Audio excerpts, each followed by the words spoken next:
What's up, you guys? We are back with another episode of the Man Up Club Presents podcast. I'm your host, Celena Lena, aka Sis from Sis and Lil Bro, but on the business side, I am the program coordinator.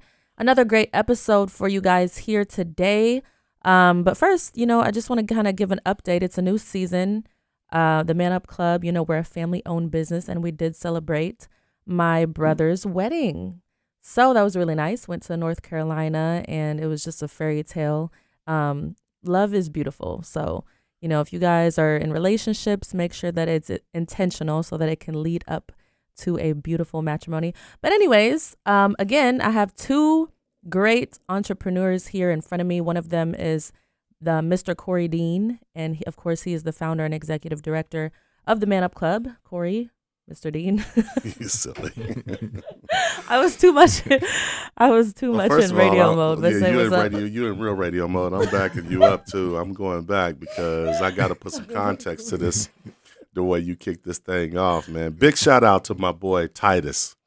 Y'all check him out on social media at IMTYTIST.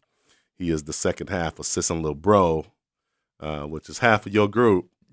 You know what I'm saying? And he got married this past weekend, and it was dope. Like she said, it was fire. The wedding was just like lit, like for real lit, in Charlotte, North Carolina. And so he married his bride, Eloise, who's from Great Britain.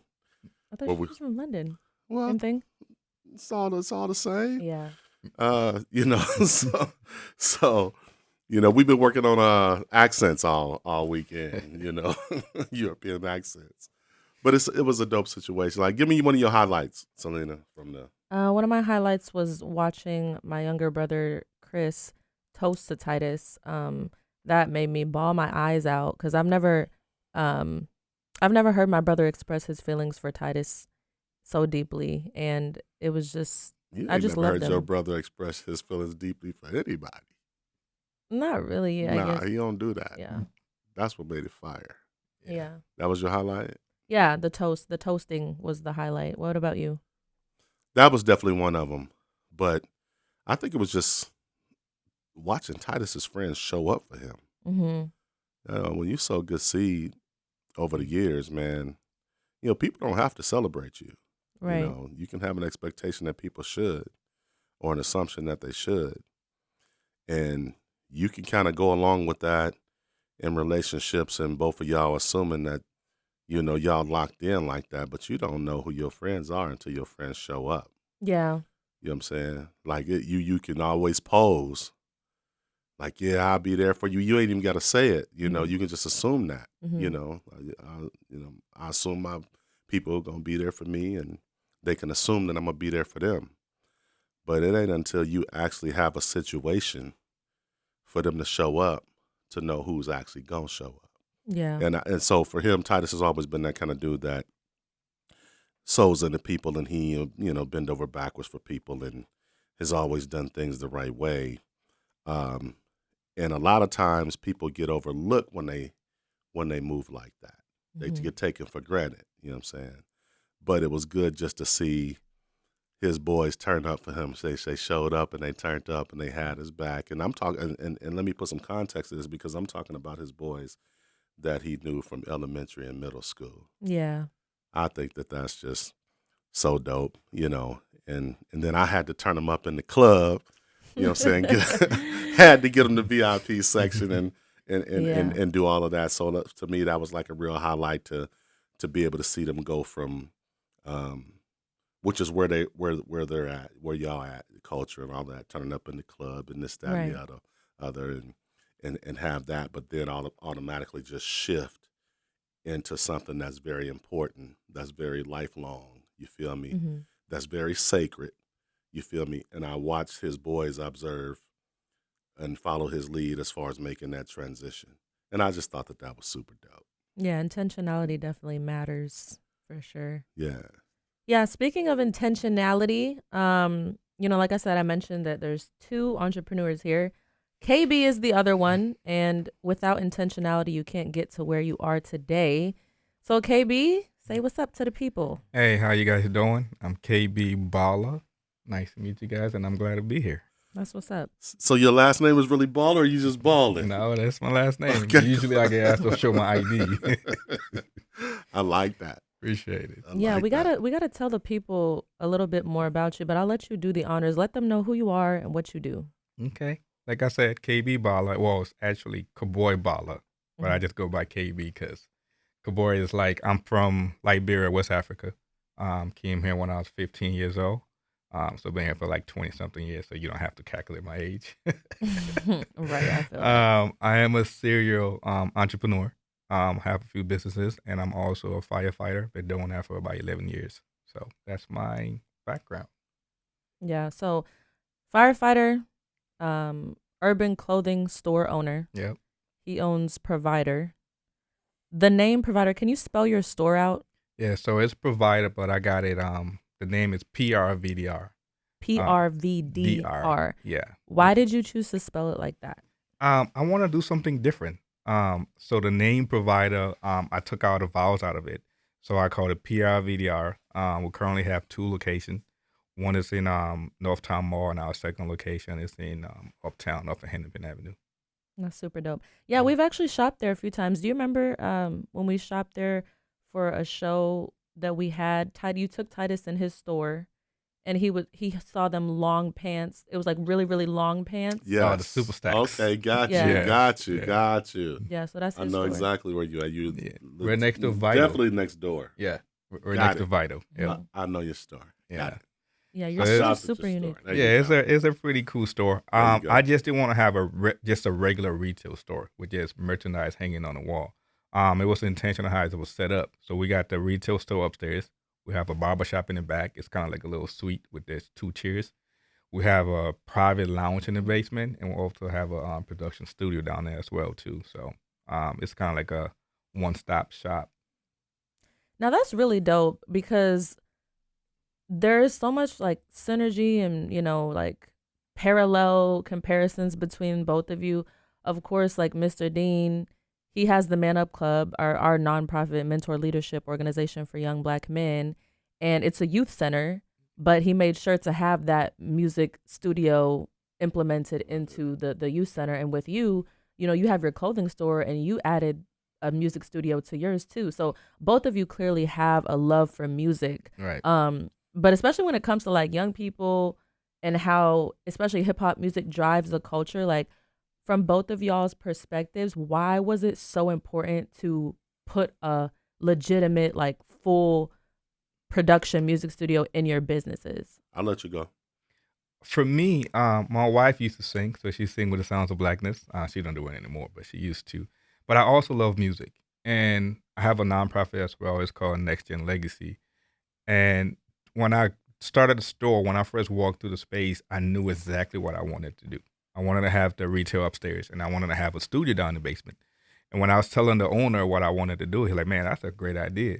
But I don't know nothing about music. I don't know how to produce it. I don't know how to, all I do is listen to it. So the idea was like, I know I wanted that to be set up the right way. So it took me a couple of months, and I was just online, just looking stuff up. Like, how do you set up a good studio? Started talking to different engineers. I brought like 5 to 6 different engineers to the space just to give me an idea on how to set up a really good studio. So, because I know fashion is also connected to, music.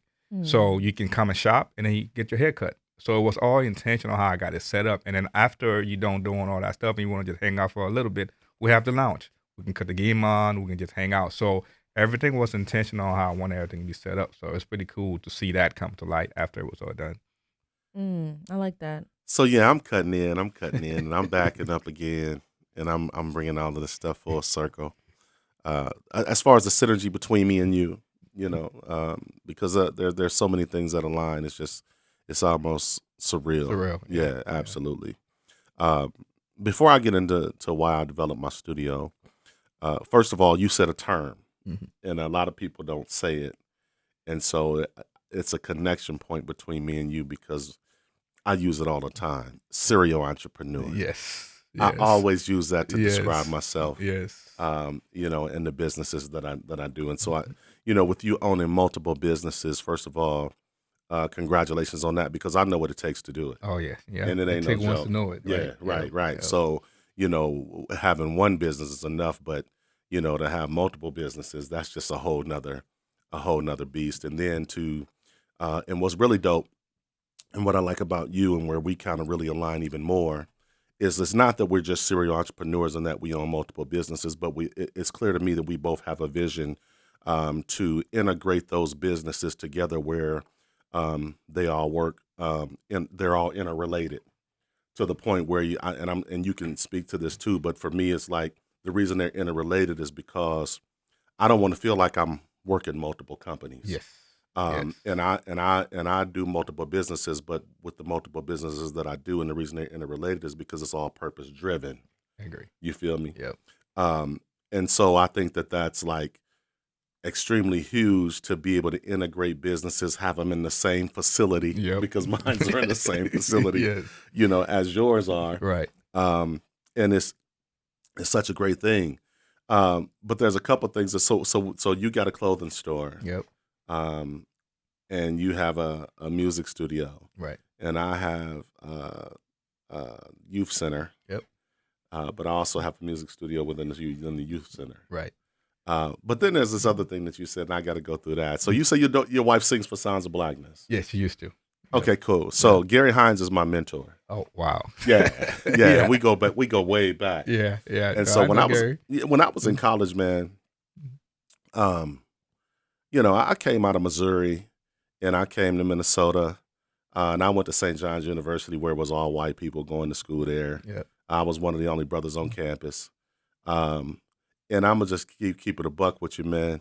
If it wasn't for the Sounds of Blackness and they album, man, I don't know how I would have made it through. Right. Like for real. Yeah. Because they got some songs on their albums throughout the year that are so dope, and Optimistic is one of the main ones. Yeah. That just kind of brought me through that era. Right. You feel me? And kept me connected to home and kept me connected to culture. But I never thought that one day I would actually produce and write songs for them. So I've produced and written songs for Sounds of Blackness. That's crazy. Yeah, wow. I wrote and produced a song called Fly Again. Okay. So with them and done concerts with them. So that's just crazy. That is unreal with that connection, man.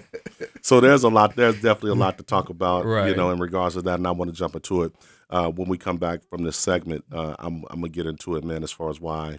I done the music studio and of course several other programs that we got. Yeah. And then want to learn just more about you and what you're doing, and then even talk about some potential partnerships that we can do. Oh, it's definitely. Your man, Mr. Dean. You listen to the Man Up Club on Holy Culture Radio. Tap in with us. We're back with the conversation about the music and the synergy.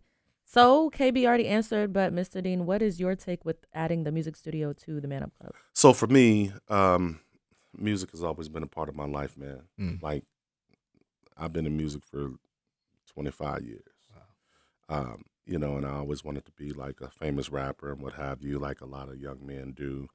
And just made music, man, and just was trying to just make it. And all the time, when you're trying to make it, like you get a lot of no's. Yeah. Oh, you get 99 no's to that one yes. Right. And so for me, based on a lot of people when they get those no's, they quit. They give up. Mm-hmm. I'm relentless. Man, I'm relentless. I don't take no. Me either. I don't. Yeah. And it's interesting. I'm digressing, but because I read a book recently called The Art of Negotiation, and it was talking about how no is the best answer that you can get because it opens up the conversation for dialogue. Mm-hmm. Like I can get into that and go on, but man, I was in wanting to be a rapper, man, and got a lot of no's, and then I just through trial and error just started developing on my record label.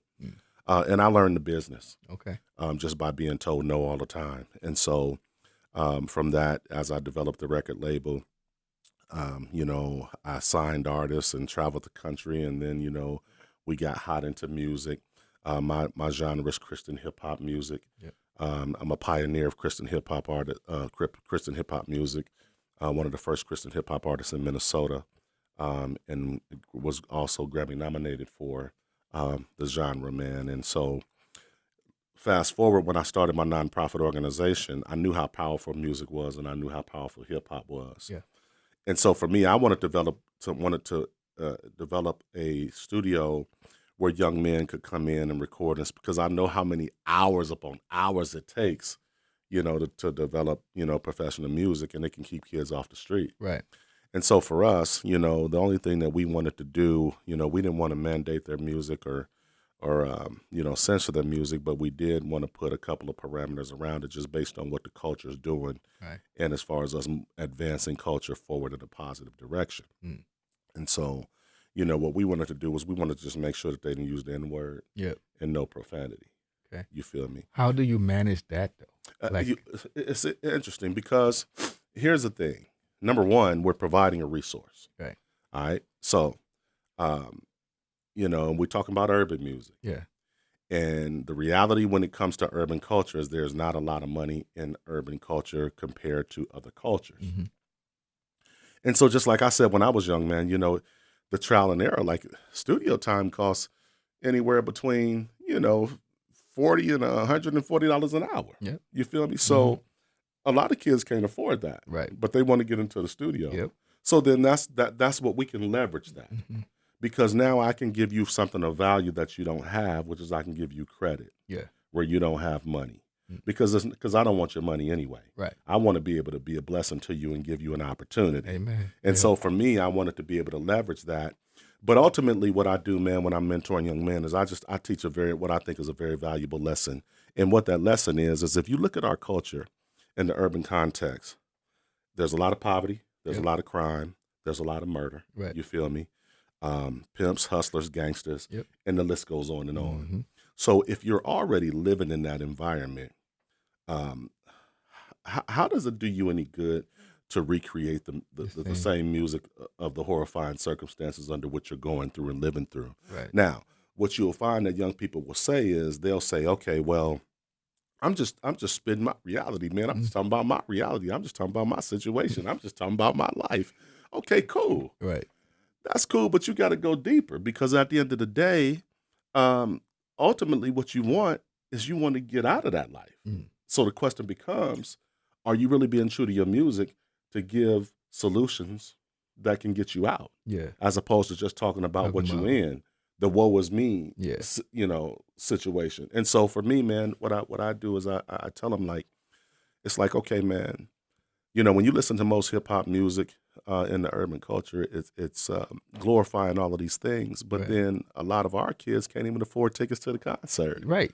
Right. And then like you said though too, I don't even think you're living that life. Right? It might just be a lot of them not really living that life. You're just seeing stuff on social media, you're seeing it online, and you feel like that's what you need to be hard. Right? So it's pretty cool that you say you can actually leverage that. I never thought about it, but that's pretty smart. Yeah. You can leverage that. I'm giving you a space to be creative. But, absolutely. Yeah. But I'm also pushing and promoting you because I heard someone say, and I read it somewhere where it says that the only reason people cuss is because they're not intelligent enough to think of other words to substitute for cuss words. You see what I'm saying? So now we're pushing the limit beyond. Well, now we're pushing your creativity and level of intelligence. Yes. You feel me? Yes. Otherwise, you just continuing to repeat, words that are not really building you up or don't really have a whole lot of value. Yeah. You feel me? Now, here's the thing. If we're consistently putting that music, that negative music, into the community, into the kids' ear, and then they're trying to emulate and perpetuate a behavior that they really ain't about. Look at the setup of what that does. Yeah. Now, if we want to talk about real facts, we can talk about how young men, more specifically African-American men and black kids, the graduation rate, how it's much lower compared to other kids. We can talk about the incarceration rate of how 1 out of 3 are expected to see jail or prison. We can talk about the gun violence that happens in the community because you can say all you want that this is my lifestyle, but understand that the reality is these things are really happening from a systemic issue that's really holding us down and really imprisoning us. Yep. Because once you go to prison, man, you back in slavery in the first place. Yep. You feel me? Right. So just letting them know how deep this game is that they're really in, and saying, okay, well, let's provide a solution. Yeah. You feel me? Or let's speak something positive. Because if you waking up every day and you just feeding yourself negativity, at some point you're gonna get caught into the quicksand of depression. Yeah. At some point it's gonna catch you. It's gonna catch up to you. You feel me? Yep. So like what I like to do, man, is I like to give them an opportunity to produce something positive, challenge them to push their creativity. You feel me? and what have you. Now, like you said, a lot of them are emulating this behavior, but they're really not about that life. Nope. And so if that's the case, then the question becomes, I would submit that they're doing that just to fit in and from peer pressure. Yep. Now, if that's the case, that's a group. That's a group thing. Right. Change your circle. At some point, everybody has to go home by themselves. Right. Now, I would ask you, do you think that they're still trying to emulate that same lifestyle when they're in the privacy of their own home, or when they're in private one-on-one looking themselves in the mirror, knowing their situation and circumstance? No. So it would probably be a little bit different where they like, God, will you please help me get out this situation, or out this community, or wherever it is, or out this financial circumstance, or allow me to get these opportunities. So let's keep it real. Why not make music about it? Yeah. No, I love that. And one thing I always tell my wife too, like when we was dating, and I always said that, and she she mentioned it last week. I always say, can't nobody define KB but KB. That's real talk. So I have my own story. So you got to get to know me to know my story. You can't tell my story for me. Mm-hmm. So most of these kids, that's the same thing I tell them too. Like, you have your story. Don't let your buddy tell your story for you. You got to define that, how you want that to be told. So it just giving them a different perspective when it comes down to that. Yeah, I think it's huge, and I love, the work that you're doing as far as, the work that I'm doing and connecting with these kids on different levels. Yeah. And the fact that you actually have your studio there, and then I have my studio. So like for me, I have several programs that we run, through the Men Up Club. We have a culinary arts program, a fitness program, a construction program. Our construction program is a paid program. For young boys and young women. Wow. Where we teach them construction, you feel me? And then we put them on jobs, and things like that. And then so we give out like free suits to young men in the community. We do community service. We go on field trips. Like, it's so much that we do, but these are all the things that it takes in order to get our kids to advance. I agree. I want to tap into something in this segment that you talked about, that you and I talked about in private earlier. From the serial entrepreneur standpoint, because we are very similar in that regard as men of our households. Right. You talked about how you pushed your wife out of the corporate arena into the entrepreneur, where she could, own her own business and do that. I did the exact same thing. That's amazing. Yeah. So my wife was working in corporate America with a construction firm, major GC firm. Yeah. And then when that housing crisis hit in 2008. It was a real struggle. So I was like, yo, whatever you're doing for them, you need to do for yourself. Especially when I seen the numbers. Right. And so them numbers was, they was billing her for like $150 an hour, and then only paying her like $45, $50 an hour. Now that's good money in our community, but that's just not our goal. Yeah. You feel me? Yep. And so I'm like, yo, we need to cut that middleman out. Right. You feel me? Yep. That been my life story. Yeah, that's kind of me. And the thing you said that really drew me was, you said she jumped. Yep. And so it's two things about that. With me and you being serial entrepreneurs, we go. We as men, when we see opportunity, we going. Yeah. Just give me a slither of light. I'm out. Yeah. Yeah. But I noticed, and it's not, and let me clarify that, because it's not just gender related. No. But this is the situation between me and you. And so you had to encourage her to step out, and then you said she jumped, and then same thing with my wife when she jumped. Yeah.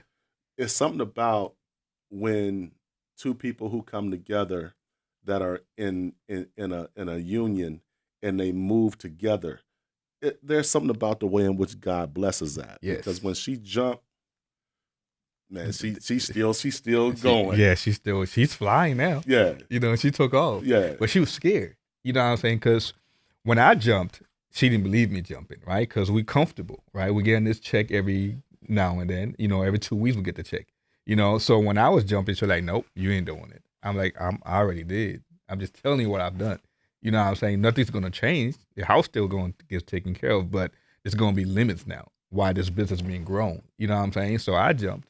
And then 5 years later, I pushed her and she followed.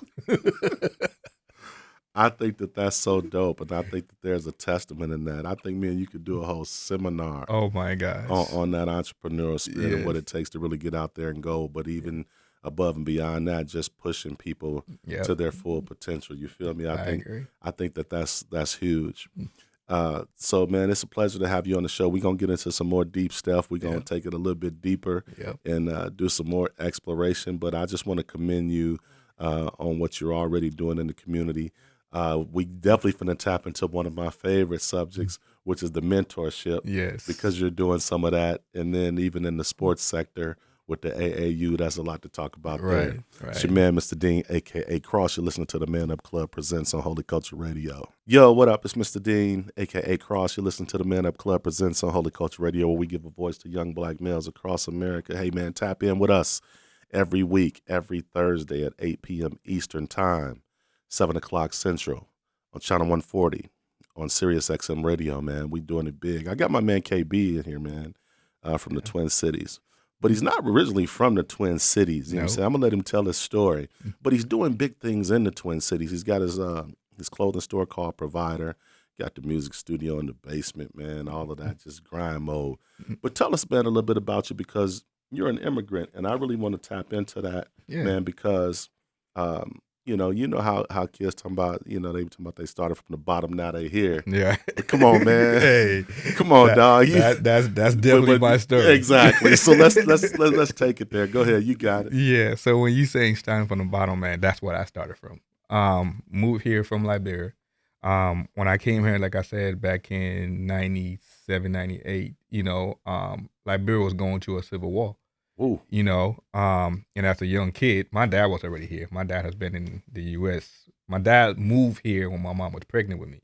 So single mom, with multiple kids, trying to figure out life. And then the Civil War broke up in Liberia. Now we're on survival mode. So 3 years prior to me coming to the U.S., there's no education. There's no school. We're just trying to survive. So moved to the U.S. as a teenager. Got put into the 11th grade. Mm-hmm. Because you're getting put into a grade according to your age. Yeah. So got put into the 11th grade, could barely read and write. Now, so repeat that. Yeah. Repeat that part. I'm in the 11th grade. Okay. Could barely read and write because I haven't been in school for almost 5 years now. 11th grade. Go ahead. So now I'm reading at like a 5th grade level. But my mom's still back home. And my goal in high school was like, I have to graduate from high school and my mom has to come for my graduation. There's no if and a but about it. So I got to make it happen. So now I'm staying after school. I'm getting all the extra help. I'm doing everything that I could to graduate from high school. Me and my dad's not getting along. So I graduate. I was in 12th grade now. At home with my dad wanted me to go to the military. Called my mom, told my mom, hey, dad want me to go in the Air Force. My mom's like, nope, you're not. You just left from that. The last thing I want you to do is go on a fight right now. So you got to get your education together. You got to figure out life. But you're not going in the military. My dad told me you got to leave the crib. Wow. You're not going to do what I want you to do. You got to leave my house. I'm a 12th grader now. I'm trying to figure out life. Dad kicked me out the crib. So luckily for me, I play soccer.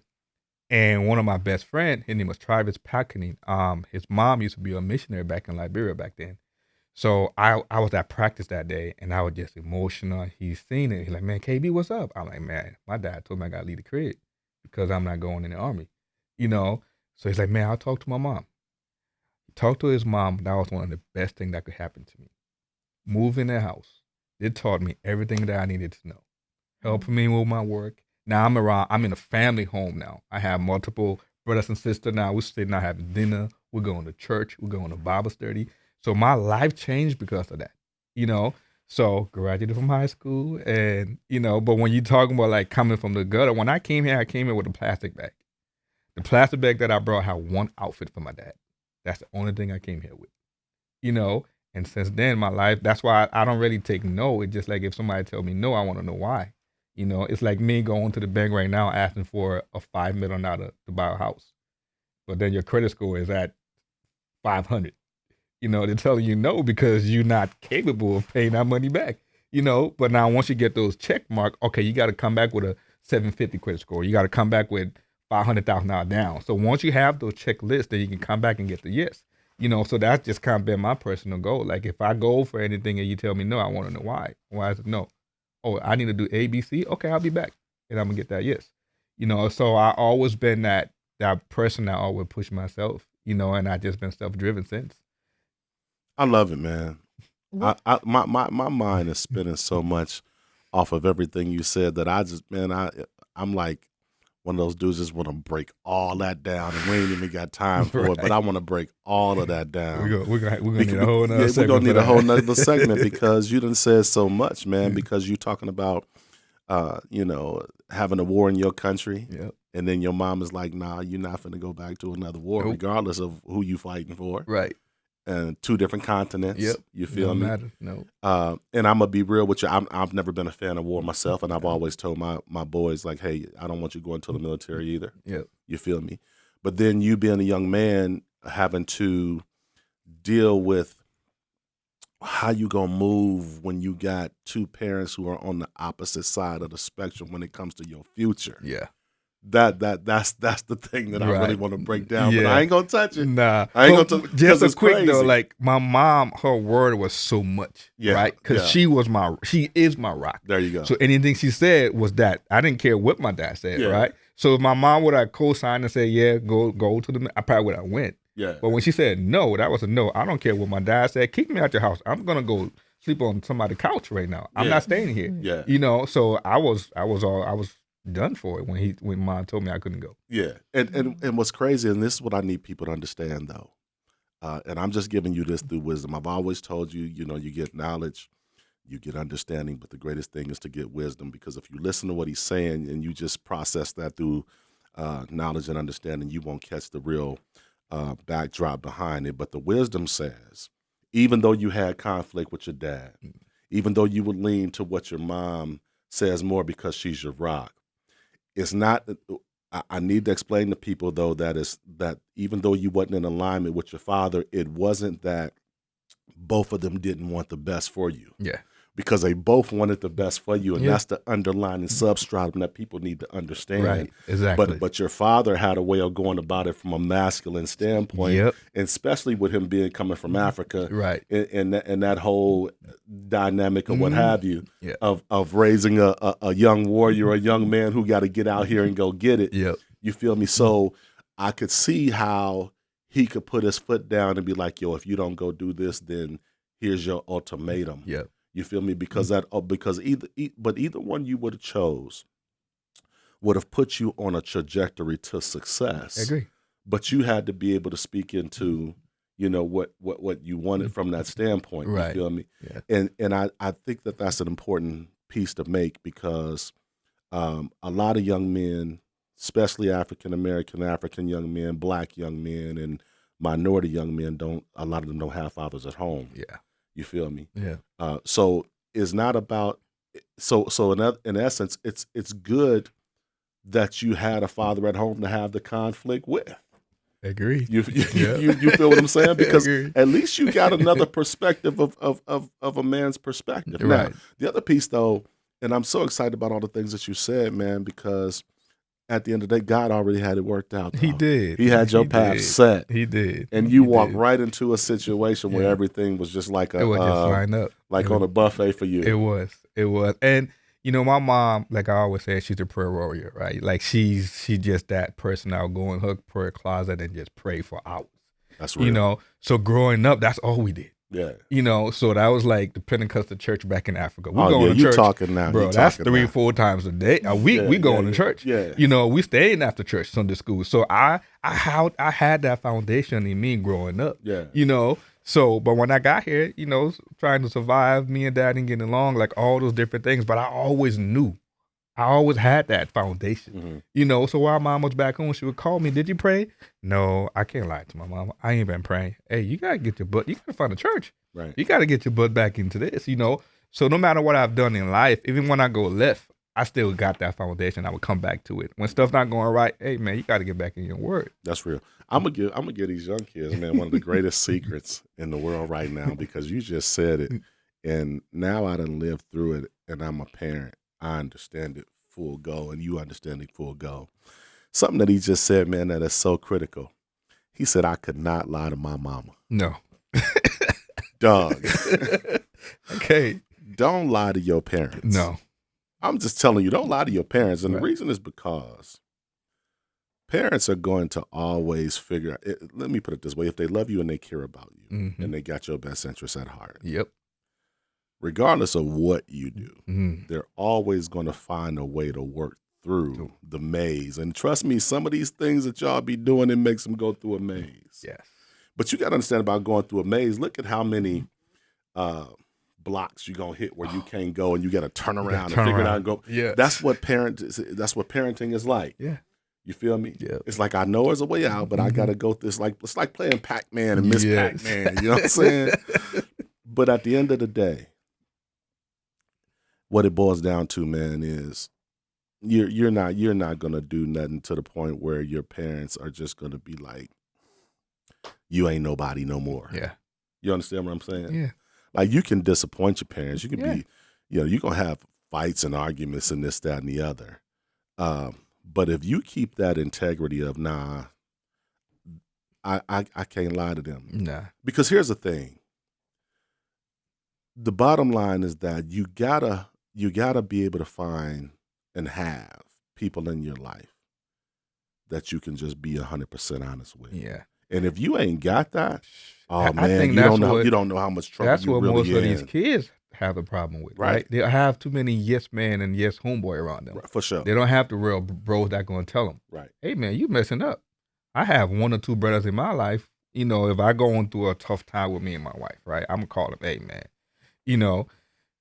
I need to talk. Right. You know what I'm saying? Right. But they're going to listen, and they're Right. going to tell me, what did you do? Right. Versus, man, let's Accountability. go to the club, man. Let's go pop Accountability. bottles and let's do. No, I don't have those guys. I don't associate myself with them. Yeah. Because all they're going to do is lead me into stuff that I'm not supposed to be doing anyways, right? Yeah. So you got to have brothers around you that you can trust. Mhm. And you can be 100% transparent with them. You don't have to fake it to make it, or you don't have to always be the man around them, Yeah. right? And Yeah. I feel like that's one thing that's kind of missing in our culture too. Mm. We always have to be tough versus just calling your bro like, hey, man, I'm struggling today, man. I just need a prayer today, or I just need somebody to hear me out for a second. Yeah, and that's dope. And let me tell everybody that is also masculinity. Yes. For real, in its truest form. Because, oftentimes when I'm teaching young men in the Man Up Club, man, I'm teaching them, boy, you better hurry up and cry. Please, let it out. Before you go out and do something that you regret. Yeah. Do something to yourself or do Yeah. something to somebody else. Like Mhm. you need to tap into your emotion Yeah. and understanding, what a real man is. Right. Because that's the thing. Like you said, you tapped into it, they want to be tough. Yeah. It ain't really about being tough, It's man. It's just definitely about not. being real. Yeah. You feel me? Yeah. Yeah. And you got to know, like, at the end of the day, man, you got to be willing to lose a lot to get to the truth. Oh my gosh. You know what I'm saying? Yes. You Say gotta it be again. you gotta be willing to lose a lot to get to the truth. And the Yeah. thing is, people don't want to lose a lot. No. But the thing that you're losing, it doesn't compare to the smaller truth. Like the smaller truth is so huge. Like it's like that saying where you say, like, less is more. Mm-hmm. Yes. The less friends you have, Oh man. the more you're gonna have Yes. in Yes. life. I The better you're agree. gonna be, man. Yep. We coming right back, man. It's Mr. Dean. You're listening to the Man Up Club Presents on Holy Culture Radio. We getting into it deep with my man KB, owner of PRVIDR here in the Twin Cities. Yo, what up? It's Mr. Dean, a.k.a. Cross. You're listening to the Man Up Club Presents on Holy Culture Radio. Got my man KB here. We gonna jump into it, man. Like, just go deep. So you got kids Yep. who are athletes. Yes. You was a hooper. Yes. And you looking to start your AAU team. Yes. See, we got so much synergy, man, because I actually coached at AAU in Louisville, Kentucky. I won 2 national championships That's amazing. with my boy Brandon Bender, Mm-hmm. and then my boy Michael Bush. A lot of y'all know Michael Bush because he played for the Oakland Raiders as a running back. Mm-hmm. You feel me? But these were young guys who came through my actual program, man. And AAU was huge. Yes. You feel me? Yes. And so, like, for you, how important is AAU, and why'd you choose to like develop an AAU team? Man, it's important to me because my 3 kids currently play. Yeah. So for my second daughter right now, she's gonna be in 11th grade. She's been playing AAU for like 4 years. My youngest son right now, he's a 5th grader. He's been playing basketball for like 2 years now too, Okay. and he's playing AAU also. And my middle son Jaden, He been playing AAU since he was like 5 years old. So Yeah. he's a baller. So having 3 hoopers at home, you know, I've been seeing the transition on how much it costs, you know, and I seen some of these programs, they're not doing it for the right reason. It's all about the dollar, you know. So for me, trying to start my own AAU program, I'm trying to do something completely different, right? I'm trying to create this foundation, a family, a development also, you know, because these kids, like my son, right, my youngest son right now, there's no college looking at him right now, you know. So why do I want to put him in a $3,000 program right now? When I could spend that money on spending enough time in the gym developing his skills. So my goal is to have a system that we can have a better youth program that can develop younger athletes, right? So we can move from there. We can go into the traveling. We can start going to Chicago, Atlanta, New York, whatever. But the goal is to start small, right? There's a lot of tournament that goes on here in Minnesota. So for the younger kid, like the elementary kids, we're going to have an AAU program here in Minnesota. But we can travel probably once a year, go to Wisconsin at the end of the season, or have one traveling tournament. And then after the first couple of years, once we develop that foundation, then we can travel and try to make it cost effective too. We don't want to charge parents $1,000 for a 5th grader. You know, that's pretty tight. Yeah. So just finding a program that makes sense for parents and grow from there.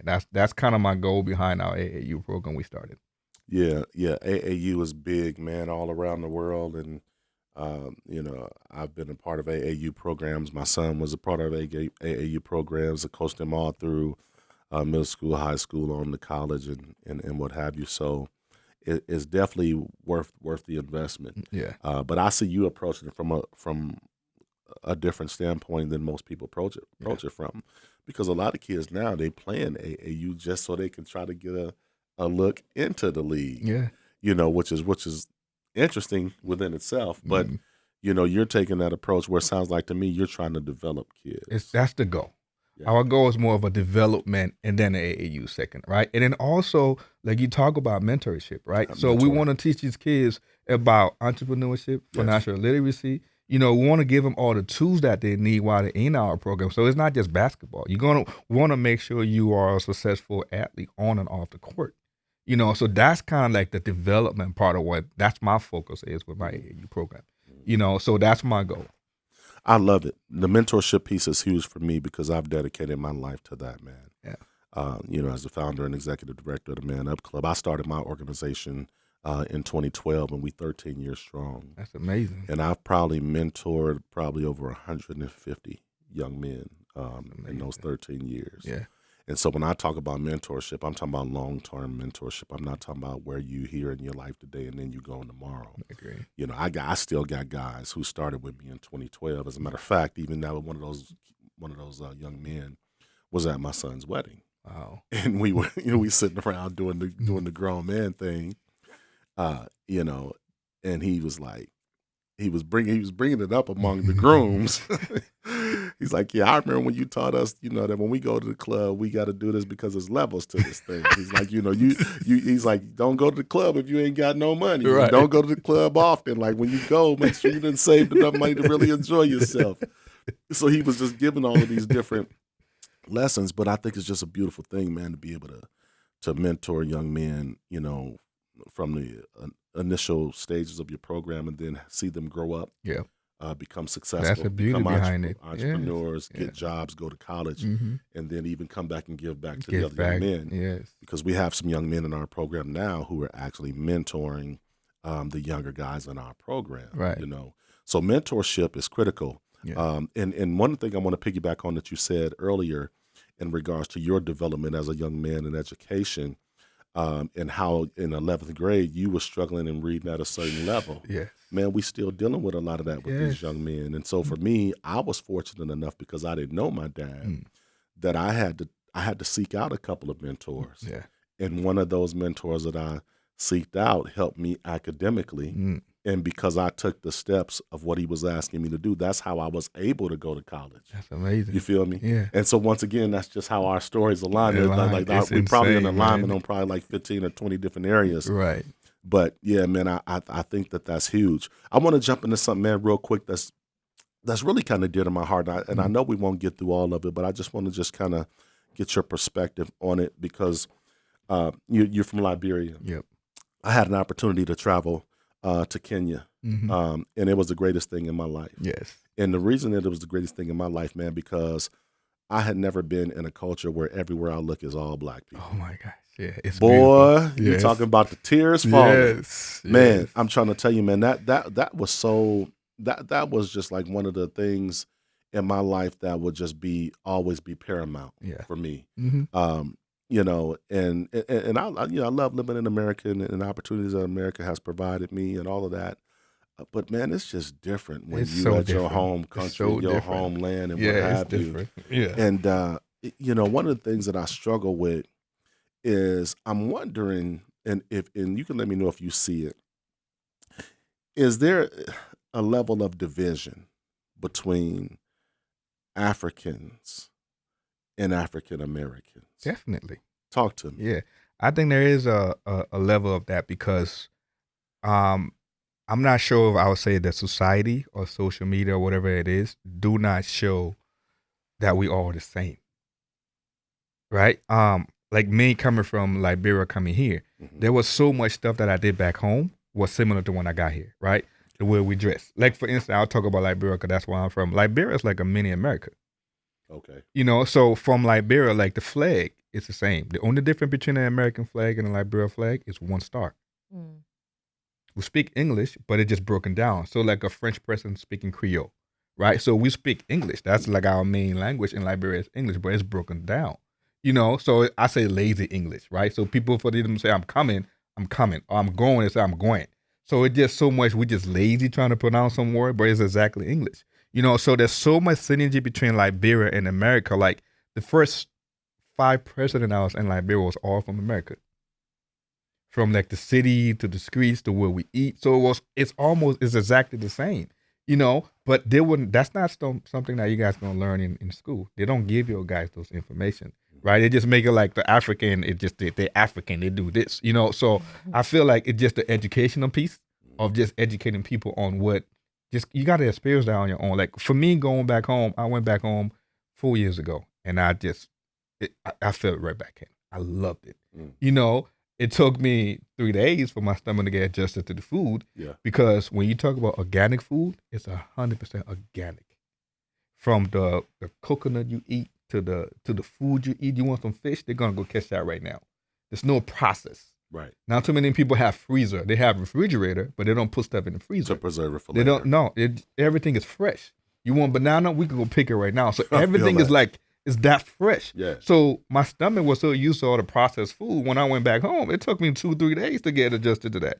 You know. So, but it's so amazing going back home. You know, especially being on the Atlantic Ocean. We have the beaches right there. I bought some land when I went back home because I want to develop my retirement home back home. You know, so I can actually see my dollar. Now, my land is my land. I don't pay no taxes on it. You know what I'm saying? I can build my house how I want it to be built.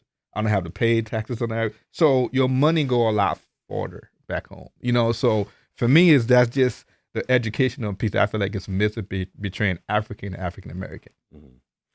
I think one of the things that's important to mention too, man, is like even above and beyond the education, you know, is just to be well traveled. Yes. I think there's so much education in just traveling right. to different And experiencing it on your own. Yeah. Yeah. I think that's huge.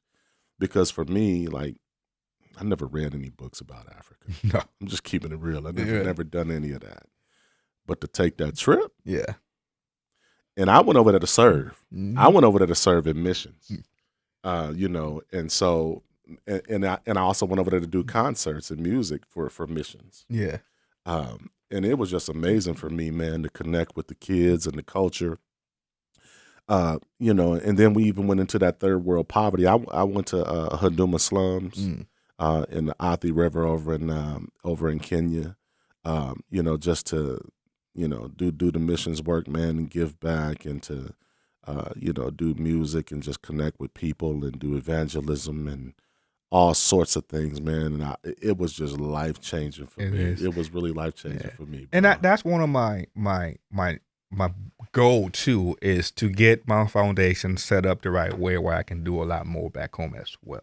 You know, so the goal is to take people that haven't been. Yeah, let's go experience Africa for a little bit. We can go Liberia, Ghana, Nigeria, like the whole West Africa, and just travel. so you can get to see people for who they are, so you can get to experience that. It's I could say a million things about it, but it's different from you going and experiencing it on your own. Yeah. So that's the next phase, is to take my brothers and sisters back home with me, to go and experience that. Yeah, and that's one of the things that we're working on actually, is actually taking a group of Man Up guys over to Africa. Wow. We've been working on that for a minute, and that's definitely something that's going to happen. Oh, hey, sign me up. Listen, I want to be a part of that trip. I would love to have you as a part of it, man. Yeah, because I love that. I think you would just enrich the whole experience, man.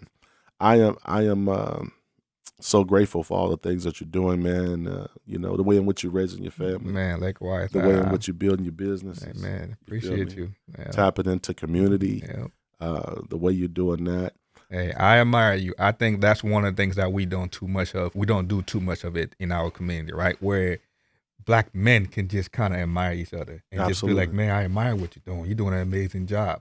Without this, yes, the handout, right? For sure. Like, I'm doing it because I want something. The person just want to support it because you doing it. I want to see you win.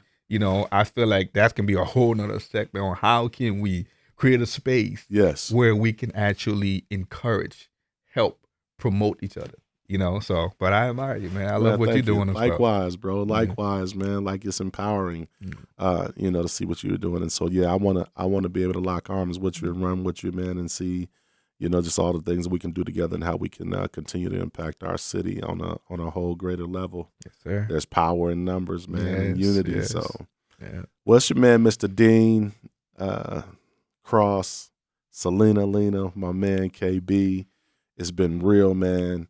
Y'all tap into us. If you want to learn more about the Man Up Club, go to themanupclub.org or tap in with us on our Instagram at themanupclub_MN. We here, ready to serve, man. Holla at you.